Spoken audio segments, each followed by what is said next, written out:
Raden Kian Santang, salah satu nama yang begitu melegenda dan lekat di ingatan orang Sunda. Kisahnya dituturkan dari generasi ke generasi berikutnya, bahkan pernah menjadi tayangan sinetron favorit di salah satu televisi swasta nasional. Tak sulit bagi Anda untuk menemukan sejarah perjalanan beliau di dunia maya. Sudah ada begitu banyak artikel yang membahas topik tersebut dengan berbagai versi dan kajian masing-masing. Semakin jauh Anda menelusur, akan semakin menemukan perbedaan pandangan antara satu sumber dengan sumber lainnya. Termasuk tentang siapa sebenarnya yang dimaksud dengan tokoh Kian Santang tersebut. Dari sekian banyak tulisan dan sumber mengenai tokoh ini, berikut saya rangkumkan untuk Anda. Siapakah sebenarnya Raden Kian Santang? Semua penulis, penelusur dan penutur sejarah sependapat bahwa Kian Santang adalah seorang pangeran atau raden atau bangsawan, putra dari Prabu Siliwangi, dari kerajaan Pajajaran. Lebih dari hal itu ada banyak perbedaan pendapat. Sama seperti halnya dengan ayahandanya sendiri Prabu Siliwangi yang kisah hidupnya menjadi perbincangan banyak orang dengan berbagai versi dan pendapat masing-masing. Putra bungsu Prabu Siliwangi dan Subang Larang. Telah disinggung dalam tulisan sebelumnya tentang siapakah sebenarnya Prabu Siliwangi, bahwasanya Prabu Siliwangi atau Pangeran Jayadewata atau Sri Baduga Mahara memiliki 3 istri. Istri pertamanya adalah Ambet Kasih, putri dari Ki Gede Sindang Kasih, lalu Subang Larang, putri dari Ki Gede Ing Tapang, penguasa Singapura, Cirebon saat ini, dan Kentring Manik Mayang Sunda. Dari Subang Larang lahir Pangeran Cakrabuana atau Walang Sungsang, putri Lara Santang dan Kian Santang.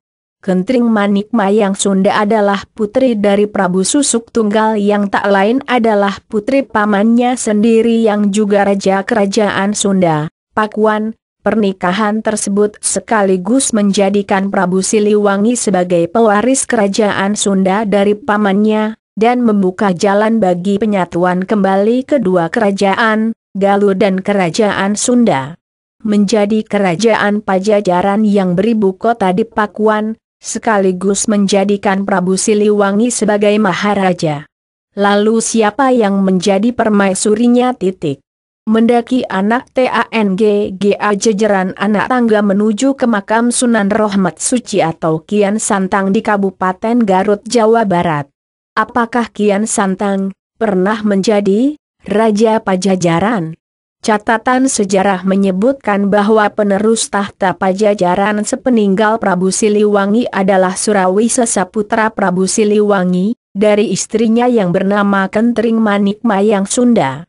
Sehingga dapat dipastikan bahwa dalam hierarki kerajaan Pajajaran yang berhak untuk menjadi putra mahkota adalah seorang putra yang lahir dari Kentring Manik Mayang Sunda selaku pewaris kerajaan Sunda, Pakuan. Dan dengan sendirinya kita dapat fahami bahwa yang menjadi permaisuri Prabu Siliwangi adalah Kentring Manik Mayang Sunda.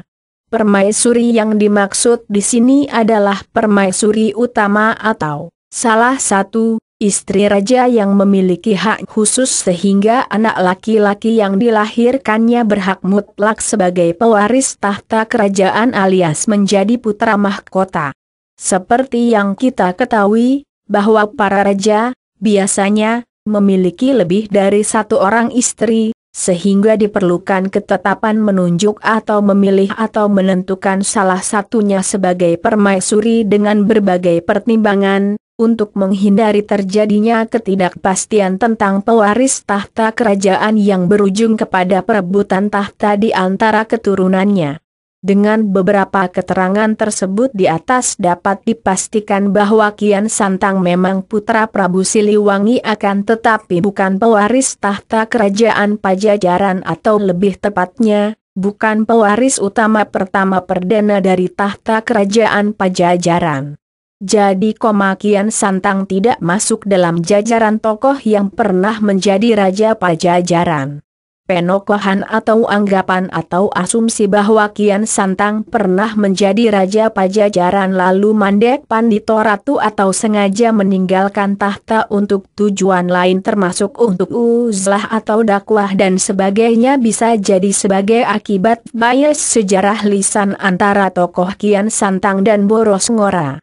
Tahta kerajaan Pajajaran memang pernah sementara waktu dipegang oleh Pangeran Mangkubumi Suradipati atau Prabu Bunisora atau Prabu Kuda Lalaan atau Batara Guru di Jampang, sepeninggal Prabu Maharaja Linggabuana yang gugur di Perang Bubat.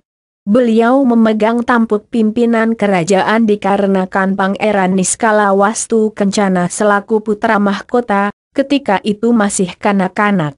Tahta kerajaan diserahkan secara sukarela oleh Prabu Boros Ngora kepada Pangeran Niskala Wastu Kencana ketika sang pangeran telah mencapai usia dewasa. Rindang. Suasana di komplek makam Godok tampak rindang, hijau royo-royo dengan pepohonan tuada besar. Ditambah lagi dengan udara pegunungan yang sejuk di ketinggian sekitar 1100 meter dari permukaan laut. Apakah Kian Santang adalah penyebar Islam? Pendapat ini memanglah menjadi arus utama para penutur sejarah Pajajaran. Bahwasanya Kian Santang adalah seorang penyebar Islam. Hanya saja memang sejarah perjalanan beliau menemukan Islam, yang terdapat kesimpangsiuran atau perbedaan alur cerita antara cerita tutur yang satu dengan lainnya. Arus utama hikayat hidup beliau menyebutkan bahwa Kian Santang memiliki kesaktian luar biasa sehingga tidak ada yang mampu menandinginya, sampai-sampai beliau sangat ingin melihat darahnya sendiri, tertumpah karena berhasil dilukai oleh lawan tarungnya. Kemudian seseorang datang memberikan informasi bahwa yang mampu mengalahkan beliau adalah orang Arab yang bernama Sayyidina Ali. Singkat cerita beliau akhirnya berangkat ke tanah Arab, di pelabuhan di tanah Arab beliau bertemu dengan orang tua bertongkat yang siap mempertemukannya dengan Sayyidina Ali. Kemudian sang pangeran diminta mencabut tongkat si orang tua yang ditancapkan di pasir pantai. Kian Santang gagal mencabut tongkat itu meski sudah mengerahkan seluruh kemampuannya sejurus kemudian Kian Santang menyerah. Si orang tua dengan mudahnya mencabut tongkat tersebut hanya dengan mengucapkan kalimat basmalah dan itulah yang menjadi awal berislamnya Kian Santang. Detil ceritanya memiliki beragam versi hanya saja intinya adalah seperti demikian. Kisah pertemuan dengan Sayyidina Ali tersebut memiliki kesamaan alur cerita dengan perjalanan Prabu Boros Ngora. Meskipun antara Kian Santang dan Prabu Boros Ngora terpisah 4 generasi, perhatikan silsilah Raja Pajajaran. Bila saja yang dimaksud sebagai Sayyidina Ali tersebut adalah Khalifah Ali bin Abi Thalib yang juga saudara sepupu sekaligus menantu Nabi Muhammad SAW, maka menjadi lebih rumit lagi. Karena baik Kian Santang maupun Prabu Boros Ngora yang hidup 4 generasi lebih dulu dari Kian Santang, sama-sama tidak hidup di zaman yang sama dengan Sayyidina Ali. Dari Bubat HINGG Kian Santang ada kemiripan kisah perjalanan antara Prabu Boros Ngora yang naik tahta sebagai raja sementara setelah Prabu Linggabuana wafat di Bubat, dengan Kian Santang yang merupakan adik beda ibu dengan Prabu Surawisesa. Dua tokoh yang terpisah 4 generasi dengan alur cerita yang nyaris sama. Khalifah Ali bin Abi Thalib telah wafat sekitar tahun 661 Masehi, tepatnya tanggal 17 atau 19 Ramadan tahun ke-40 Hijriah. Sedangkan Prabu Boros Ngora sendiri baru memegang, sementara tahta Pajajaran menggantikan kakaknya yang gugur di medan perang Bubat pada tahun 1357 Masehi. Lalu apa yang salah dengan kisah sejarah tutur tersebut? Kisah tutur dari Cik Amis menyebutkan bahwa Prabu Boros Ngora bahkan menerima oleh-oleh berupa sebilah pedang dari Sayyidina Ali dan pedang tersebut masih ada hingga kini. Demikian juga dengan Kian Santang. Bila didasarkan pada urutan waktu kejadian, Pastinya Sayyidina Ali yang dimaksudkan bukanlah Sayyidina Ali bin Abi Thalib, khalifah keempat dari Khulafaur Rasyidin. Baik dari masa Boros Ngora sampai masanya Kian Santang, pusat kekhalifahan Islam bahkan sudah berpindah ke Khalifah Utsmaniyah, Ottoman, di Turki bukan lagi di Jazirah Arab. Namun demikian hal yang demikian itu bukanlah hal yang tidak mungkin menurut para praktisi kebatinan. Menelusur lebih jauh ke belakang, telah disinggung sebelumnya bahwa Kian Santang adalah putra bungsu Prabu Siliwangi dari istrinya yang bernama Subang Larang, anak dari Ki Gede Ing Tapang, Syah Bandar Singapura, kini Cirebon. Dalam sejarah berdirinya Masjid Agung Karawang, disebutkan bahwa Subang Larang adalah salah satu murid, santriwati, dari Syekh Hasanuddin alias Syekh Huro di Pondok Huro Karawang. Pernikahan antara Prabu Siliwangi dengan Subang Larang terjadi setelah sang Prabu memenuhi persyaratan yang diminta oleh Subang Larang, salah satunya adalah beliau, Prabu Siliwangi, harus berislam. Ditilik dari sejarah tersebut dapat kita fahami bagaimana sulitnya Subang Larang membesarkan anak-anaknya secara islami di tengah kehidupan keraton dan kerajaan yang masih menganut Sunda wiwitan.